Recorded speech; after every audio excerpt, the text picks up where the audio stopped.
Mən sizə bir söz deyim, rahat tələb uşağa din öyrətmək də təhlükəlidir. Çünki sabah dini də öz nəfsinin xidmətinə gətirəcək. Bəzi gənclərə baxırsan, dünyapərəst deyil zahirən.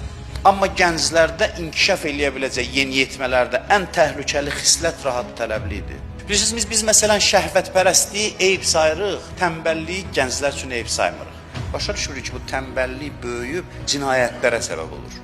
Bu sıradan bir mənfi xislət deyil. Və özdə zahirən salih gənclərdə, cavanlarda da bu tənbəllik xisləti olur və maraqlısı da budur, faciəlisi də budur ki, bunu ciddi mənəvi nöqsan saymır özünə ki, onunla mübarizə aparsın. Tənbəl gərək elə deyəsən, yəni həyəcan təbili çalasan ki, mən rahatlıq sevər adamam, bu mənim evimi yıxacaq. Atasından, anasından bir çətin göstəriş gələn kimi, rahatlığını pozacaq hər hansı bir tələb gələn kimi başlayır üsyan eləməyə.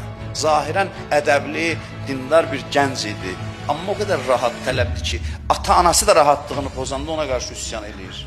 Adam var, 20 yaşı var, 30 yaşı var, 40 yaşı var, eyni ilə o körpə kimidir.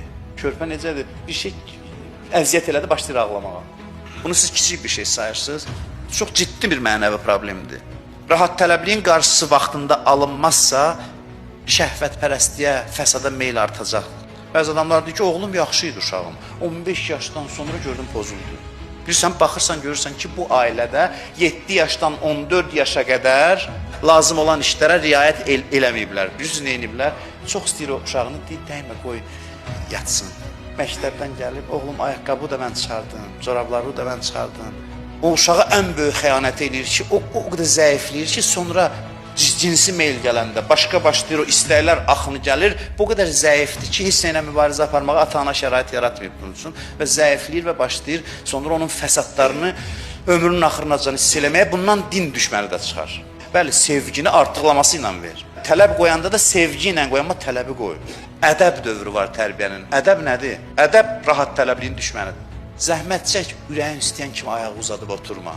Özü bir hərbi hissədəki kimi hiss elə. Bu səni əzmək üçün deyil, bu səni gücləndirmək üçündür. Gələcəkdə güclü şəxsiyyət olasan. Sonra görürsən, məsələn, 15 yaşında namaz qılmır, valideyn elə bir uşağın imanı yoxdur. Vallahi onun imanı da var, mənəviyyatı da var. Sadəcə sən onu bədbəxt eləmirsən. O qədər tənbəldir ki, 2 rükət namaz qılmağa ərinir. Tənbəllik bəladır, cinayətlərin qaynağıdır.